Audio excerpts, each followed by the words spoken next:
আপনারা যে জীবনটা যাপন করছেন একদমই সহজ না, অনেক কঠিন একটা জীবন আপনারা যাপন করছেন।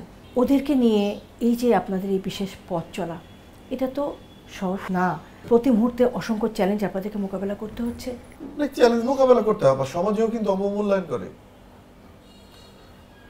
কি কি নেতিবাচক অভিজ্ঞতার সম্মুখীন হতে হয়েছে বেশ কিছু নেতিবাচক বলতে এই মানে অনেকে বলে, আমি শুনি আর কি, যে কেউ কিছু কইছে, মানে কোনো অপরাধ করছে, কোনো ইয়া করছে না, এই সন্তান আসলো করতে, এরকম অনেক কথা আগে বলতো। এখন আসলে আমরা যেমন কোনো দাওয়াতটাতে এখন আগে ইয়া যাইতাম, এখন গেলে অনেক সময় চিন্তা করি না যাব না, বা না গেলে যতদূর সম্ভব না যাওয়ার চেষ্টা করি। আবার এখনো সমাজে কিন্তু বেশ কুসংস্কার রয়ে গেছে। ওদেরকে নিয়ে আপনি ভবিষ্যৎ কি ভাবনা সে বিষয়ে জানতে চাচ্ছি। দুঃসরের ভবিষ্যৎ আল্লাহর উপরে ছেড়ে দিয়েছি, আর দেখি কি যে করব সে সিদ্ধান্ত নিতে পারছি না। যখন আপনারা থাকবেন না সেটাই কি হবে আল্লাহই জানেন আর কি। ভালো সেটাই, এই সিদ্ধান্ত তো ওইভাবে কোনো কিছু করতে পারছি না, এবং ঢাকা চলতেও খুব কষ্ট হচ্ছে।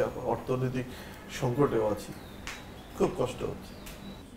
কষ্ট আর প্রকাশ করতে পারি না, বুকের ভিতর চাপা হয়ে আছে, বের হয় না।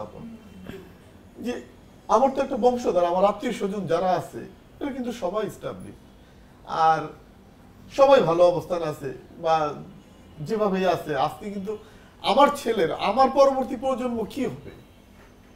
কারণ আমার ছেলে তো আমার পরিচয় হবে, তার সংসার বা তার কি মানে কি হবে এইটাই। কিন্তু এখন আল্লাহই ভালো জানেন, ওটা বললে শিরক হবে, এই জন্য অনেক সময় বলি না। এখন কি লেখা রাখছেন তোর বুঝতে পারি না, কিন্তু কষ্টটা অনেক কষ্ট, বলার কোনো ভাষা নেই। আপনার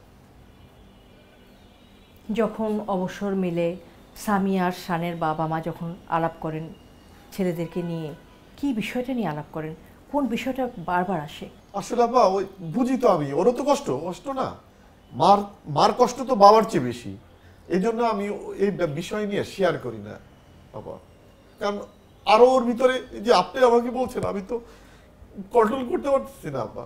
আমি যদি ওর সাথে বৈশাখ যখন বলবো, তখন কিন্তু আরো কন্ট্রোল করতে পারবো না, যার জন্য আর শেয়ার করি না। যে যার মতো যেভাবে পারি সেভাবে টেক কেয়ার করি।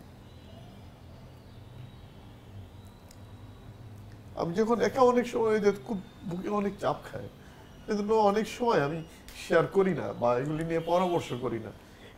এই গত পরশুদিন থেকে একটু হালকা হালকা বলতে পারি না, কারণ আমার ভাইয়ের ছেলেরা বেশ এস্টাবলিশড হয়ে গেছে, ওদের একটা পরিচয় আছে। কিন্তু আমার ছেলের কি পরিচয়, মানে কিভাবে ইয়ে হবে? ওরা ঠকানো তো কোনো ব্যাপার না, বা কিচ্ছু করার ব্যাপার না। 500 দিলে 20 টাকা দিয়ে একটা স্পিড কিনে দিল, বাস ওদিকে দৌড় দিবে।